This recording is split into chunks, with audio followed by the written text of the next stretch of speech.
بسم اللہ الرحمن الرحیم۔ میرا نام ڈاکٹر افتخار برنی ہے اور میں نفسیاتی امراض کا معالج یا سائیکیٹرسٹ ہوں، اور آج ایک اہم موضوع پر میں آپ لوگوں سے گفتگو کرنا چاہتا ہوں۔ میں آج پاکستان میں جو منشیات یا نشہ آور اشیاء کا بڑھتا ہوا استعمال ہے اور اس کے جو نقصانات ہیں اس کے بارے میں بات کرنا چاہتا ہوں، اور پھر ان سارے مسائل کا میں چاہوں گا کہ ہم کوئی حل بھی تلاش کریں کہ کیسے جو ہے ان مسائل سے نکلا جائے۔ دیکھیں، جہاں تک پاکستان میں منشیات کی بات ہے، عمومی طور پر 1 کروڑ کے لگ بھگ افراد ایسے ہیں کہ جو کسی نہ کسی نشہ آور شے کا استعمال کرتے ہیں، اور اس میں سے اگر مزید ہم جائزہ لیں تو تقریباً 60 سے 70 لاکھ افراد ایسے ہیں کہ جو باقاعدہ طور پہ عادی ہو چکے ہیں نشہ کرنے کے، یا جن کو ایڈکٹ کہا جاتا ہے، وہ ایڈکشن کا شکار ہو چکے ہیں۔ اور ان مجموعی افراد میں سے آپ یوں سمجھ لیں، جو 1 کروڑ کے لگ بھگ افراد نشہ کر رہے ہیں، اس میں سے 78% مرد ہیں اور تقریباً 22% کے قریب خواتین ہیں جو نشے کی عادت میں مبتلا ہیں۔ اب یہ نشہ کہاں ہو رہا ہے؟ یہ ہمارے تعلیمی اداروں میں بھی ہو رہا ہے، یہ اندرون شہر بھی ہو رہا ہے، یہ گنجان آباد علاقوں میں بھی ہو رہا ہے، اور کچی بستیوں میں بھی ہو رہا ہے۔ لیکن جو سب سے تشویشناک صورتحال ہے وہ ہمارے تعلیمی اداروں کی ہے، اور بہت سارے ایسے تعلیمی ادارے جو جدید تعلیمی ادارے کہلاتے ہیں، جن کا بڑا نام ہے، ان کے اندر بھی لوگ نشے کی عادت میں مبتلا ہیں۔ اور خطرناک بات یہ ہے، وہاں یہ چیز کوئی معیوب نہیں سمجھی جاتی۔ ہمارے تعلیمی اداروں میں یہاں تک ہو رہا ہے کہ ہمارے اساتذہ اور شاگرد اکٹھے بیٹھ کر نشہ کر رہے ہیں۔ پھر یہ بھی ہوتا ہے کہ نشہ کرنے کو ہمارے بعض تعلیمی اداروں میں جدید اور ماڈرن ہونے کی علامت سمجھا جاتا ہے، اور جو شخص نشہ نہیں کرتا اس کے لیے سمجھا جاتا ہے کہ یہ بڑا قدامت پسند ہے، یہ بڑا رجت پسند ہے، یہ بڑا دقیانوسی خیالات کا ہے۔ اس طرح سے اس کو غلط نظروں سے دیکھا جاتا ہے، اور پھر یہ نشہ کوئی چھپ کے بھی نہیں کیا جاتا۔ ہمارے بعض تعلیمی اداروں میں سرے عام کیا جاتا ہے، عام کیا جاتا ہے، اور لڑکے اور لڑکیاں مل کر یہ نشہ کر رہے ہوتے ہیں۔ ہماری طالبات بھی اس لعنت میں مبتلا ہو چکی ہیں۔ سوال یہ پیدا ہوتا ہے کہ اس نشے کی عادت میں لوگ مبتلا ہوتے کس طریقے سے ہیں؟ تو ہمارے جو تعلیمی ادارے ہیں ان میں تو یہ اس لیے ہوتا ہے کہ ایک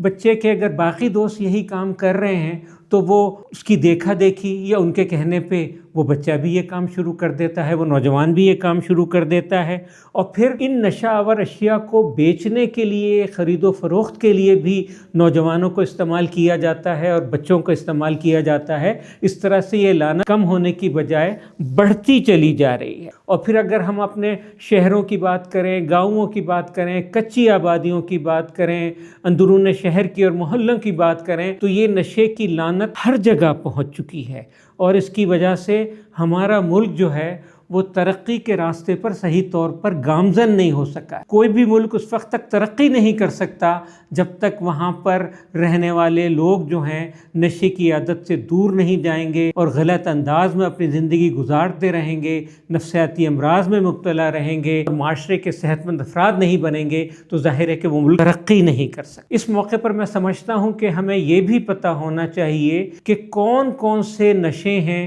کہ جو ہمارے ملک میں یا دنیا بھر میں کیے جا رہے ہیں۔ اس حوالے سے دیکھا جائے تو سائیکیٹری کی ایک بیماریوں کی تقسیم کی یا کلاسیفیکیشن کی ایک کتاب ہے جس کو DSM کہا جاتا ہے، diagnostic and statistical manual of mental disorder. یہ امریکن سائیکیٹرک ایسوسیشن کی کتاب ہوتی ہے، اور تھوڑے تھوڑے عرصے بعد اس کا نیا ایڈیشن آتا ہے۔ اس سے ہم نفسیاتی بیماریوں کو سمجھتے ہیں، اور یہی کتاب ہمیں بتاتی ہے کہ کون کون سے نشے اس وقت دنیا میں استعمال ہو رہے ہیں۔ اس کتاب میں جو نشے کی تفصیل بتائی گئی ہے وہ حروف تہجی کے اعتبار سے یا الفابیٹیکل آرڈر میں بتائی گئی ہے، اور اس ترتیب کا مطلب یہ نہیں ہے کہ جس دوا کا پہلے ذکر ہو رہا ہے اس کی استعمال زیادہ ہے، اس چیز سے تعلق نہیں ہے، بلکہ اس کا تعلق صرف الفابیٹ سے ہے یا حروف تہجی سے ہے۔ تو اس میں سب سے پہلا نام جو ہے الکحل کا ہوتا ہے یا شراب کا ہوتا ہے، اور اس کے بارے میں آپ اور ہم سب جانتے ہیں کہ یہ حرام ہے، ہماری جو مقدس کتاب ہے قرآن حکیم اس میں بھی اس کو حرام قرار دیا گیا ہے۔ تو یہ شراب یا الکحل پہلی دوا ہے۔ اس کے بعد جو دوسری دوا کا اس میں ذکر آتا ہے وہ کیفین ہے، جسے عام زبان میں ہم کافی بھی کہتے ہیں، اس کے اندر کیفین ہوتی ہے، اس کی بھی لوگوں کو غلط عادت پڑتی ہے اور اس کا بھی ایک طرح سے نشہ ہو جاتا ہے اور اس کی وجہ سے پھر بہت سارے نقصانات ہوتے ہیں۔ پھر جو تیسری اہم دوا ہے کو ہم کینابس کہتے ہیں، جسے عام زبان میں چرس کہا جاتا ہے یا اسی کو بھنگ بھی کہا جاتا ہے۔ یہ قدرتی طور پہ دو مختلف پودوں کی شکل میں ملتی ہے، ایک جو ہے وہ کینابس سٹائیوا کہلاتا ہے اور دوسرا جو ہے کینابس انڈیکا کہلاتا ہے۔ ان دونوں کا بنیادی فرق یہ ہے کہ سٹائیوا جو ہے وہ عام طور پہ لوگ دن میں استعمال کرتے ہیں اور اس سے ان کو خاصا تحرک حاصل ہوتا ہے، وہ بہت ایکٹیو ہو جاتے ہیں، جبکہ کینابس انڈیکا جو ہے اس سے تھوڑا لوگوں کو نشہ ہوتا ہے، تھوڑا وہ ریلیکس ہو جاتے ہیں، کام اینڈ کول وہ فیل کرتے ہیں اور اس کو عام طور پہ رات میں استعمال کیا جاتا ہے۔ لیکن جو زیادہ تر ہمارے یہاں ملتی ہیں دوائیں کے نام پر، وہ ان دونوں کا مکسچر ہوتی ہیں، اس میں کینابس انڈیکا بھی شامل ہوتی ہے اور کینابس سٹائیوا بھی شامل ہوتی ہے اور ان دونوں کو ملا کر استعمال کیا جاتا ہے اور اس کو عام زبان میں چرس یا حشیش کہا جاتا ہے۔ لیکن اس کی ایک اور شکل جو ہوتی ہے اسے بھنگ کہا جاتا ہے۔ ان دونوں میں فرق یہ ہے کہ پودا ایک ہی ہوتا ہے جس سے یہ دونوں نشے آور ادویات حاصل کی جاتی ہیں، لیکن بھنگ جو ہے اس پودے کی پتیوں سے حاصل کی جاتی ہے اور جو چرس ہے وہ اس پودے کے جو فلاور ہوتے ہیں اس سے حاصل کی جاتی ہے، اس کے پھولوں سے حاصل کی جاتی ہے۔ بھنگ کا معاملہ یہ ہے کہ اس کو مشروب کے طور پہ استعمال کیا جاتا ہے، ہمارے پاکستان کے بہت سارے علاقوں میں اس کا عام استعمال ہوتا ہے۔ اسی طریقے سے ہمارا جو پڑوسی ملک بھارت ہے وہاں پہ بھی شادیوں کی تقریبات میں، ہولی پہ، دیوالی پہ اس کا کھلے عام استعمال ہوتا ہے۔ بھنگ کا نشہ جو ہے نسبتاً کم ہوتا ہے، اس کے مقابلے میں چرس کا نشہ جو ہے وہ زیادہ ہوتا ہے۔ چرس جو ہے وہ عام طور پہ سگریٹ میں بھر کے استعمال کی جاتی ہے اور بھنگ جو میں نے بتایا وہ عام طور پہ مشروب کی شکل میں استعمال ہوتی ہے۔ اس کے بعد جو چوتھا نشہ ہے اور وہ بھی بڑا اہم ہے، ہیلوسینوجنز کہلاتے ہیں۔ ہیلوسینوجن ان نشہ آور اشیاء کو کہا جاتا ہے جن کی وجہ سے لوگوں کو ہیلوسینیشن ہوتے ہیں۔ اور ہیلوسینیشن کیا ہوتا ہے؟ یہ ہمارے جو حواس خمسہ ہوتے ہیں اور جو کچھ ہم محسوس کرتے ہیں اس میں ایک قسم کا اگر دھوکہ شامل ہو جائے، فریب شامل ہو جائے تو اس کو ہیلوسینیشن کہتے ہیں۔ مثلا ہمارے حواس خمسہ میں آپ جانتے ہیں کہ دیکھنا شامل ہے، سننا شامل ہے، چکھنا شامل ہے، سونگھنا شامل ہے، چھونا شامل ہے۔ انہی ساری چیزوں کا اگر آدمی کو وہم ہو جائے اور اس کو یہ لگے کہ اس کو آوازیں آ رہی ہیں جبکہ حقیقت میں کوئی بول نہیں رہا تو اس کو ہیلوسینیشن کہتے ہیں۔ اسی طریقے سے اس کو کچھ لوگ دکھائی دینا شروع ہو جائیں، کچھ چیزیں دکھائی دینے لگیں تو یہ بھی ہیلوسینیشن ہوتا ہے۔ تو نشے کی بہت ساری چیزیں اس میں ایسی ہیں کہ جو یہ کام کرتی ہیں اور ان کے لینے سے لوگوں کو آوازیں بھی سنائی دینے لگتی ہیں اور مختلف اشیاء اور مختلف انسان بھی ان کو دکھائی دینے لگتے ہیں۔ تو یہ جو ہیلوسینوجنس ہوتے ہیں ان میں سب سے ایک معروف جو دوا ہے وہ LSD ہے، اس کا بہت استعمال ہوتا ہے۔ اسی کی طریقے سے میجک مشروم ایک چیز کو کہا جاتا ہے، جو عام زبان میں مشروم جو ہوتا ہے، کھمبیاں جو ہمارے یہاں اگتی ہیں ان کا بھی لوگ استعمال کرتے ہیں، ان کا بھی یہ نتیجہ نکلتا ہے۔ اسی طریقے سے ایک دوا ہوتی ہے جسے کیٹامین کہتے ہیں، وہ بھی اسی قسم میں آتی ہے اور اس کے انجیکشن بھی لیے جاتے ہیں اور اس کے ساتھ ساتھ اس کو ناک میں بھی ڈالا جاتا ہے، اس کو اسنیفنگ کر کے اس کے پاؤڈر کی شکل میں بھی اس کو ناک میں ڈالا جاتا ہے، تو اس سے بھی لوگوں کو ہیلوسینیشنز ہوتے ہیں۔ اسی طریقے سے بڑی معروف دوا ہے، اس کا پاکستان میں استعمال کم ہے لیکن ہوتا ہے، امریکہ اور یورپ میں اس کا بہت زیادہ استعمال ہے، جسے فینسائکلیڈین کہتے ہیں، اس کو PCB بھی کہتے ہیں اور اسے اینجلز ڈسٹ یا راکٹ فیول بھی کہا جاتا ہے۔ اب آپ یہ حیرانی کی بات ہے کہ اینجل ڈسٹ کا اگر آپ اردو میں ترجمہ کریں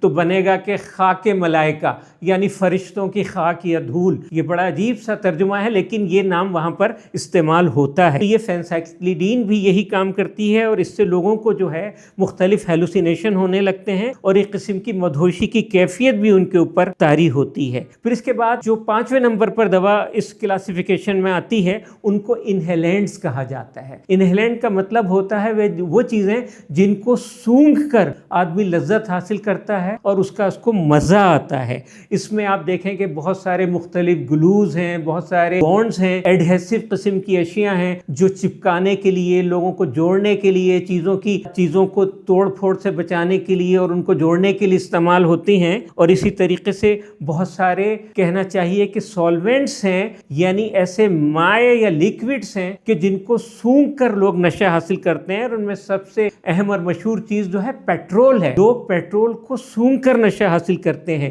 اسی طریقے سے جو میں نے عرض کیا، بہت ساری چپکانے والی اشیاء، ٹوٹی پھوٹی چیزوں کو جوڑنے والی اشیاء جو بونڈز ہیں یا گلوز ہیں یا اسپرے کے مختلف کینز ہیں، ان کو سونگھ کر بھی لوگ نشہ حاصل کر رہے ہوتے ہیں، جو ظاہر ہے کوئی اچھی چیز نہیں ہے اور اس کے بڑے خطرناک نتائج نکلتے ہیں۔ اب اس کے بعد جو چھٹے نمبر پر چیز آتی ہے نشے کی، وہ اوپیوائڈز کہلاتے ہیں۔ اوپیوائڈز جو ہیں وہ اصل میں ایک پلانٹ ہوتا ہے جس کو پوپی پلانٹ کہتے ہیں، اس سے وہ تیار کیے جاتے ہیں۔ اس میں جو ہے سب سے مشہور چیز جس کا آپ نے نام سنا ہوگا وہ تو عام افیم یا افیون ہے، وہ بھی استعمال کی جاتی ہے قدرتی حالت میں بھی، اور اس سے مختلف دیگر نشہ آور چیزیں بھی بنائی جاتی ہیں۔ اسی طریقے سے جو ہیروئن ہوتی ہے وہ بھی اسی پلانٹ کے ذریعے حاصل کی جاتی ہے۔ اسی طریقے سے کچھ ادویات ہیں جو بڑی معروف ہیں، جن میں مورفین ہے، پیتھیڈین ہے، کوڈین ہے۔ یہ ویسے تو درد کے لیے استعمال ہوتی ہیں، لیکن ان کو نشے کے لیے بھی استعمال کیا جاتا ہے، اور یہ اسی پوپی پلانٹ سے قدرتی طور پر یا مصنوعی طور پر تیار کی جاتی ہیں۔ اسی طریقے سے ایک اور مشہور دوا ہے نیلبن، اس کا بھی اوریجن یہی ہے، اور اسی طریقے سے ٹرامیڈول ہے، وہ بھی مشہور دوا ہے، درد کے لیے استعمال ہوتی ہے، اس کا بھی اصل جو ہے وہ یہی ہے۔ یہ ساری چیزیں جو ہیں اس میں سے کچھ قدرتی طور پر اور کچھ مصنوعی طور پر بنائی جاتی ہیں، اور پوپی پلانٹ یا اوپیوائڈز جو ہے ان کا جو ہے وہ اوریجن ہوتا ہے، اور ان کے نتائج بڑے خطرناک ہوتے ہیں، اور یہ انسان کے مختلف اعضاء کو، وائٹل آرگنز کو بالآخر تباہ کر دیتے ہیں۔ ان سے وقتی طور پر لذت ضرور حاصل ہوتی ہے، لیکن بالآخر ان کا انجام جو ہے وہ بڑا برا ہوتا ہے۔ اسی طریقے سے ایک اور چیز جو ہے ان کو سیڈیٹیوز یا ہپنوٹکس کہا جاتا ہے، اور ان کو اینگزائٹی کے علاج کے لیے بھی، گھبراہٹ کے علاج کے لیے بھی استعمال کیا جاتا ہے۔ اس میں جو ہے بینزوڈائزپینز کی گولیاں ہیں، باربیٹوریٹس ہیں۔ اب بینزوڈائزپین کا نام سب نے سنا ہوا ہوتا ہے، اس میں مختلف گولیاں ہیں، ان کے میں صرف اصل نام لوں گا، ان کے برانڈ نام نہیں لوں گا کیونکہ وہ طبی اخلاقیات کے خلاف ہے۔ اس میں دیکھیں ڈائزپام شامل ہے، اس میں برومازپام شامل ہے، اس میں لورازپام شامل ہے، نائٹرازپام شامل ہے، ٹینازپام شامل ہے۔ یہ ساری چیزیں جو ہیں مختلف گولیوں کی شکل میں اور انجیکشن کی شکل میں بھی ملتی ہیں، اور ان کا بہرحال نشہ جو ہے وہ بہت خطرناک ہوتا ہے۔ اسی کے بعد جو ایک چیز آ جاتی ہے اس کو اسٹیمولینٹ کہا جاتا ہے۔ اسٹیمولینٹ کا مطلب ہوتا ہے کسی چیز کو بہت زیادہ تحرک دینا۔ تو یہ جو سارے دوائیں اس میں آتی ہیں وہ انسان کو بہت زیادہ متحرک کر دیتی ہیں، اس کو بہت ایکٹیو کر دیتی ہیں، اس کو تھوڑا سا مدہوش بھی کرتی ہیں، اس کو مزہ بھی دیتی ہیں، اس کو ایک قسم کی مستی بھی دیتی ہیں، اور ساتھ ساتھ وہ بہت زیادہ متحرک بھی ہو جاتا ہے۔ اس میں کوکین شامل ہے اور کریک شامل ہے۔ کوکین اور کریک دونوں کا اوریجن ایک ہی ہوتا ہے۔ کوکین جو ہے وہ پاؤڈر فارم میں ملتی ہے، اور اس کو عام طور پہ ناک میں ڈالا جاتا ہے یا اس کا لیکوڈ بنایا جاتا ہے۔ اس کو مسوڑوں میں رکھ کے بھی استعمال کچھ لوگ کرتے ہیں، لیکن زیادہ تر اس کو ناک میں ڈالا جاتا ہے، جسے اسنیفنگ کہتے ہیں۔ کریک جو ہے وہ اس کو سالڈ فارم میں بنایا جاتا ہے، یہ ذرا نسبتاً سستی ہوتی ہے، اور اس کو پائپ میں بھر کے یا اور کسی طریقے سے جو ہے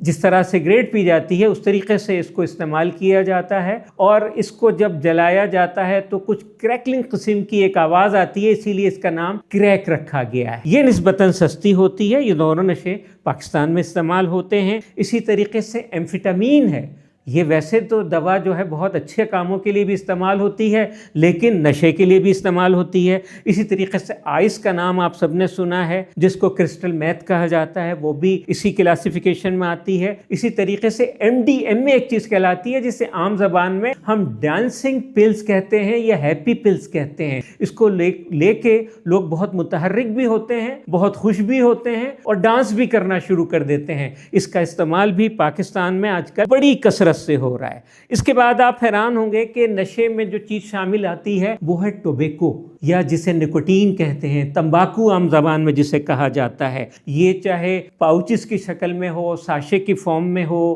اس کو مسوڑوں کے اندر رکھ کے استعمال کیا جائے، یا آپ سمجھ لیں کہ سگریٹ کے طور پہ استعمال کیا جائے، نسوار ہے، پان کا تمباکو ہے، گٹکا ہے، ان سب کے اندر اس کا استعمال ہے، اور بہرحال اس کے بہت زیادہ جو ہیں نقصانات ہیں۔ وقتی طور پہ لوگوں کو اس سے ایک تھوڑی بہت لذت حاصل ہوتی ہے، لیکن اس کے نتیجے میں منہ کا اور زبان کا کینسر بھی ہو سکتا ہے۔ اور تمباکو سے آپ کو پتہ ہے کہ جب سگریٹ نوشی میں وہ استعمال ہوتا ہے تو اس سے پھیپھڑوں کا بھی کینسر ہوتا ہے، تو ان کے نقصانات بہرحال بہت زیادہ ہیں۔ 10ویں جو کلاسیفیکیشن میں یا تقسیم میں جو چیز آتی ہے اس کو آپ کہہ سکتے ہیں کہ وہ چیزیں جو ان 9 کے علاوہ ہیں۔ اس میں بہت ساری چیزیں تو ایسی ہیں کہ جو ڈاکٹر نسخے میں دوا کے طور پر لکھ کے دیتے ہیں لیکن لوگ اس کا غلط استعمال کرتے ہیں۔ ان میں اسٹیرائڈز بھی شامل ہیں، ان کا بھی لوگ نشے کے لیے استعمال کرتے ہیں۔ اسی طریقے سے نزلہ زکام کی دوائیں ہیں، ان کا بھی غلط استعمال ہو رہا ہوتا ہے۔ اسی طریقے سے آپ حیران ہوں گے بہت سارے کھانسی کے شربت ایسے ہیں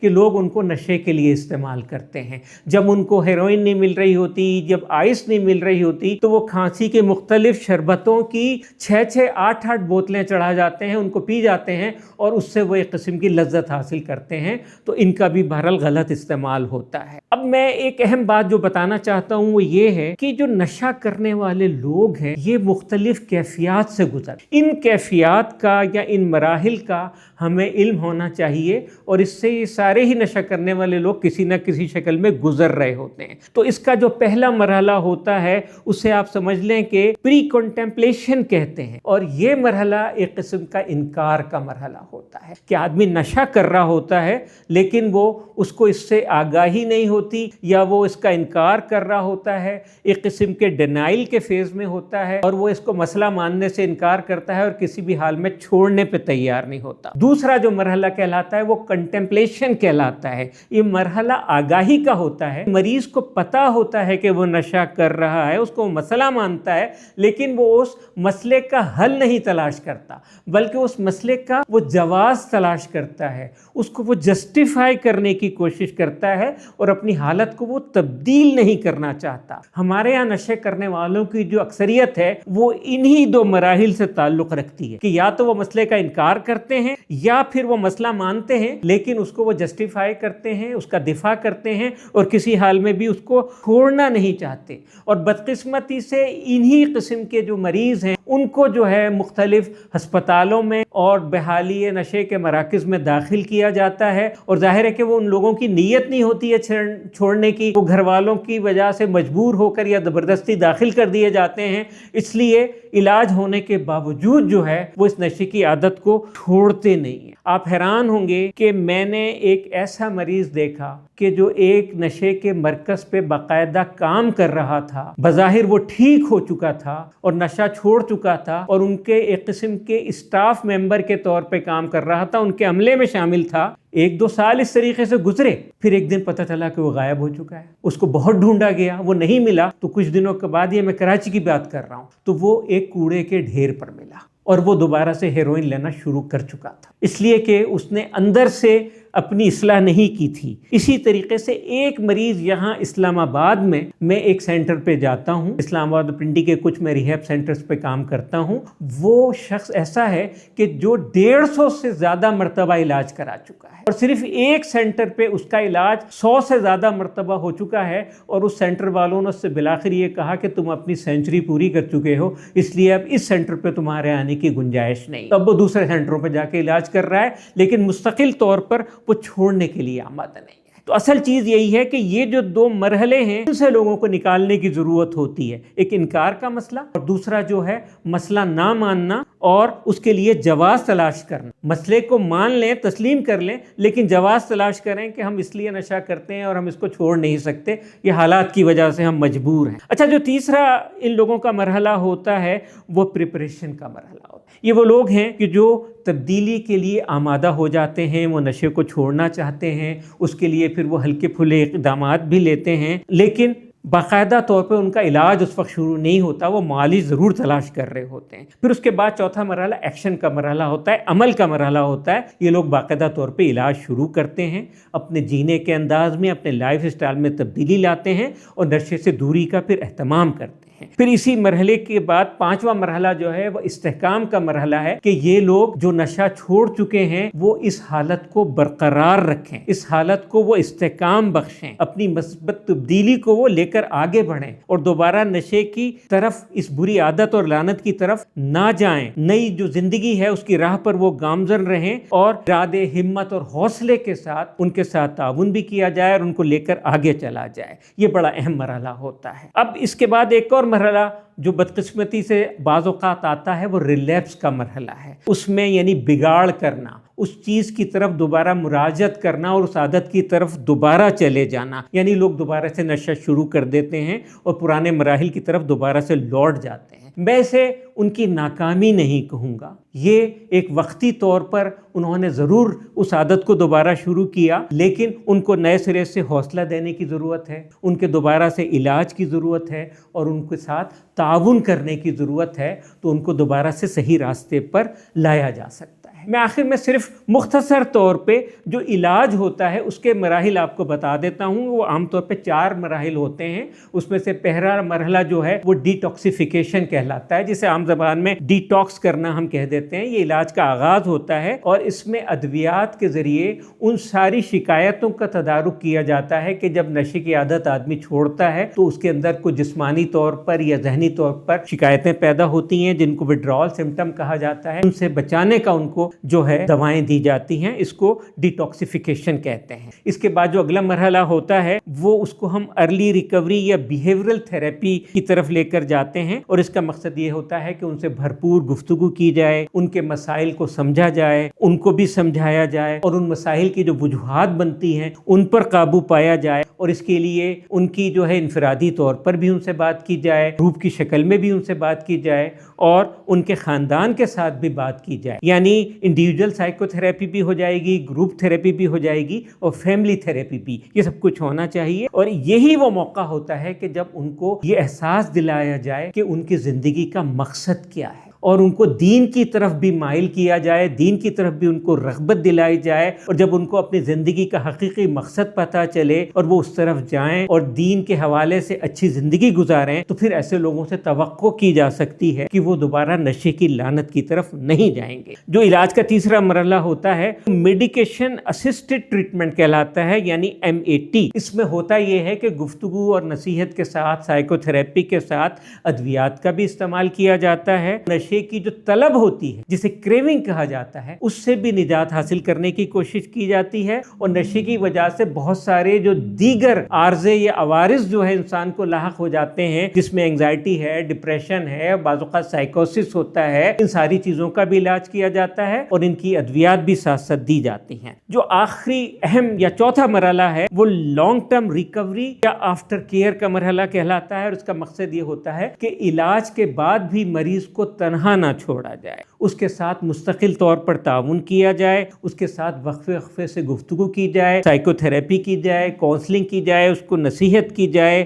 اس کو بہتر اور کارآمد زندگی گزارنے کا ڈھنگ بتایا جائے اور اس پہ اس کو گامزن رکھا جائے۔ تو یہی میری آج کی گفتگو کا مقصد ہے کہ ہم لوگوں کو زبردستی علاج کی طرف لانے کی بجائے ان کے اندر وہ جستجو، وہ تڑپ پیدا کریں کہ وہ علاج کی طرف خود سے مائل ہوں، ان کو آگاہی ہو پورے طور پر، اور ہمیں جو ہے نشے کے مریض سے نفرت نہیں کرنی ہے، بلکہ جو نشے کا مرض ہے، جو نشاور اشیاء ہیں، ان سے یقیناً ہمیں نفرت کرنی چاہیے اور ان سے جو ہے مریض کو دور رکھنا چاہیے، ان سے نجات حاصل کرنے کی کوشش کرنی چاہیے۔ ان مریضوں کے اندر ہمیں آگاہی پیدا کرنی چاہیے، ان کو زندگی کا مقصد جو ہے وہ صحیح طور پر سمجھانا چاہیے، اور یہ اس طریقے سے ہوگی پھر ان میں علاج میں ہمیں کبھی زبردستی نہیں کرنی پڑے، ان کے اندر خود یہ جستجو اور طلب اور تڑپ پیدا ہو کہ میں درست راستے پر آؤں، اور وہ خود سے جب آئیں گے تو پھر یقینی طور پر علاج بہتر ہو جائے گا اور وہ معاشرے کے بہتر فرد بننے کی کوشش کریں گے۔ میں تمام ماں باپ سے بطور خاص گزارش کروں گا کہ وہ اپنے بچوں کی بطور خاص ضرور ان پر نظر رکھیں، ان کی نگرانی کریں، اور ان میں اگر کسی قسم کی تبدیلی آتی ہے تو اس پر ضرور غور کریں، مثلا ان کی نیند اور بھوک میں تبدیلی آئی ہے، ان کا رویہ جو ہے اس میں تبدیلی آئی ہے، ان کو بات کرنے میں مشکل ہو رہی ہے، ان کی آنکھیں آپ کو سرخ نظر آ رہی ہیں، ان کی تعلیمی کارکردگی میں آپ کو خرابی نظر آ رہی ہے، ان کے وزن میں تبدیلی نظر آ رہی ہے، تو اس قسم کی تبدیلیوں کو آپ ہمیشہ سنجیدہ لیجیے کیجئے اور ان کو جو ہے کسی قریبی ڈاکٹر کے پاس لے کر جائیے. ان کے ٹیسٹ وغیرہ اگر ہوں گے اور ڈاکٹر ان کا معائنہ کرے گا تو اس سے پتہ چل جائے گا کہ خدا نہ خواستہ وہ کسی نشے کی لت میں تو مبتلا نہیں ہو گئے. تو یہ ساری چیزیں اگر ہم ذہن میں رکھیں گے، لوگوں کے اندر آگاہی پیدا کریں گے، انہیں دین سے رغبت دلائیں گے، تو یقینی طور پر نشے کی عادت سے لوگوں کو نجات ملے گی، معاشرے کے بہتر اور کارآمد فرد بنیں گے اور یقینی طور پہ ہمارا ملک جو ہے پھر بہت ترقی کرے گا. بہت بہت شکریہ.